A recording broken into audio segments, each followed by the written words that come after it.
Profesora, mi nombre es Luis Agma y soy estudiante de Ingeniería en Petróleo en la UDO y veo con usted la materia de Introducción a la Programación. Bien, hoy voy a hablar sobre el CPU. Comenzamos con ¿qué es el CPU? Bueno, el CPU es un chip o placa el cual está integrado a la tarjeta madre de los diferentes dispositivos electrónicos junto con sus circuitos esenciales para el funcionamiento de estos mismos. Bien, la principal función del CPU es administrar o procesar las operaciones básicas y aritméticas para el buen funcionamiento del dispositivo o realizar acciones necesarias para el usuario en ese momento. Bien, ya habiendo dicho que es el CPU, vamos a hablar ahora sobre las partes de él. Vamos a comenzar con la unidad de control.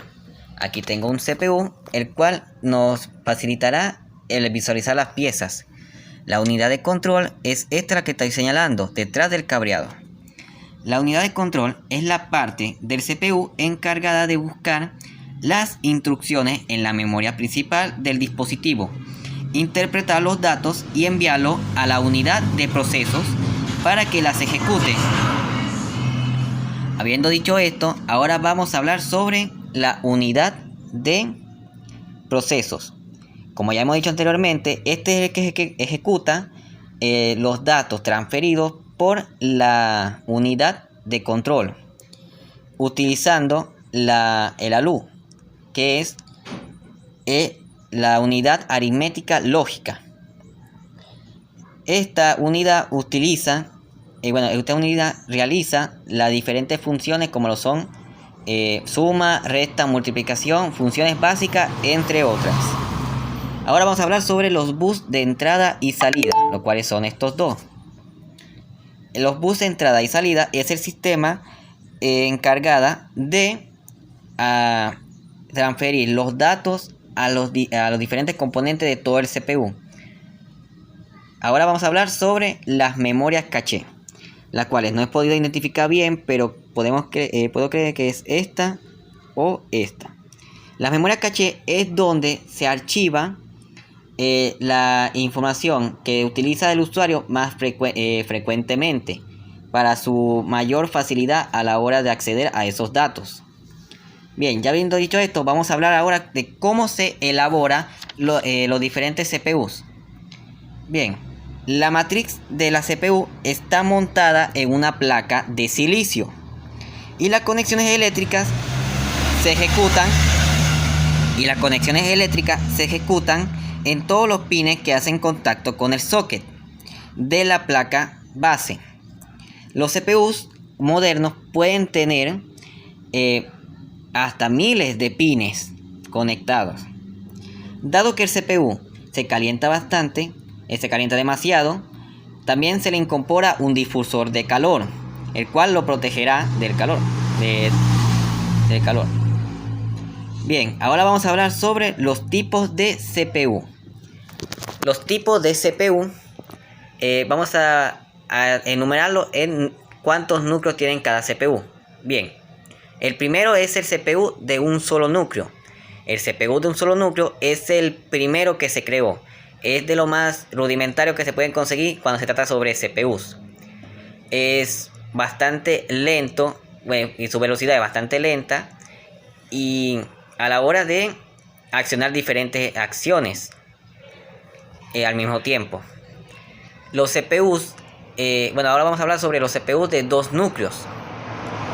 Los CPUs de dos núcleos fueron un gran avance tecnológico en su tiempo, por la velocidad a la hora de administrar las diferentes acciones, mejorando mucho más el rendimiento que la de un solo núcleo. Bien, ahora vamos a hablar sobre los CPUs de 4 núcleos. Los CPUs de 4 núcleos se les denomina quad-core.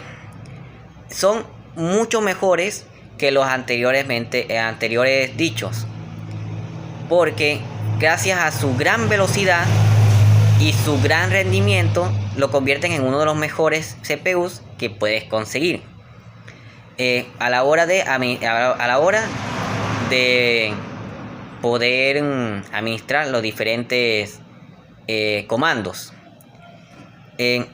Por ejemplo, editores de fotografías, de videos, y es muy pedido por los amantes de los videojuegos.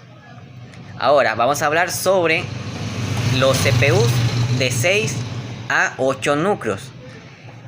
Es el proyecto más ambicioso que hay en el mercado. Su alta velocidad, su alto rendimiento es de los mejores que puedes conseguir hoy en día, porque pueden utilizar un sinfín de comandos sin ningún problema, pero su precio no lo hace muy accesibles. Ahora vamos a hablar, para poder culminar, vamos a hablar sobre cómo funciona el CPU. ¿Cómo funciona el CPU? Bien, la CPU funciona a base de la operación de programas previamente diseñados y establecidos. Se pueden representar en 4 pasos básicos, cuáles son: leer la información. Este paso es juntar la información o instrucciones. Ya hablamos un momento sobre juntar la información de la memoria principal de una operación o instrucción. El segundo paso es decodificar la información. Dividir esa información en partes iguales y entendibles para el CPU. El tercer paso es ejecutar la información.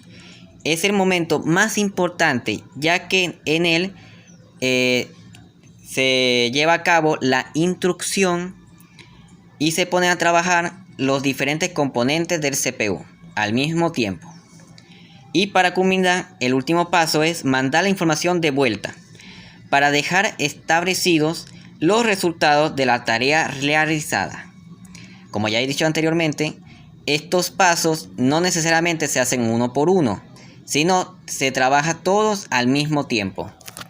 Con esto he culminado mi exposición sobre el CPU. Muchas gracias.